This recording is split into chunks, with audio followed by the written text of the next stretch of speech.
Hello, everyone. My name is Scott Tyson, and I'm with the University of Florida Transportation Institute, specifically the UFT2 Center, housed at the University of Florida.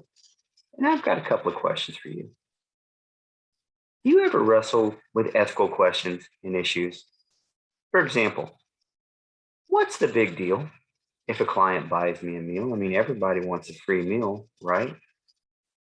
Do you receive preferential treatment because of your job duties or your role with a governmental agency? Why is that a big deal? I mean, it's all about who you know, not necessarily what you know, right? If these are some issues you're facing, you need to come to this course because we're going to talk about those concerns and a whole lot more. When you come to this course, one of the things we're going to deal with is public works and local government and the importance of ethics in our roles.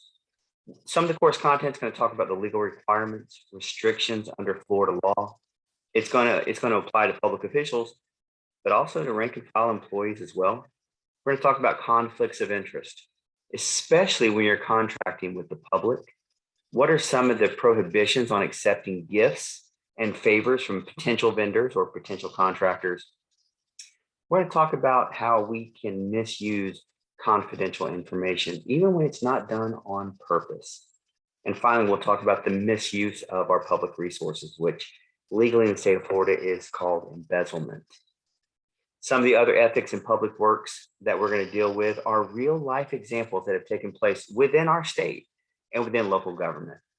This applies to the lifelong public servant who has been doing this for 25 years, or maybe someone who just got elected and had no machinations of ever wanting to be an elected official, but here you are.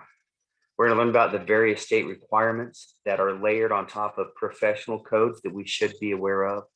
When you complete this course, you will have relevant information that you can take in your hand, take back to your place of employment, but also ensure that you can act far more ethically and more trustworthy in a public works in a local government setting.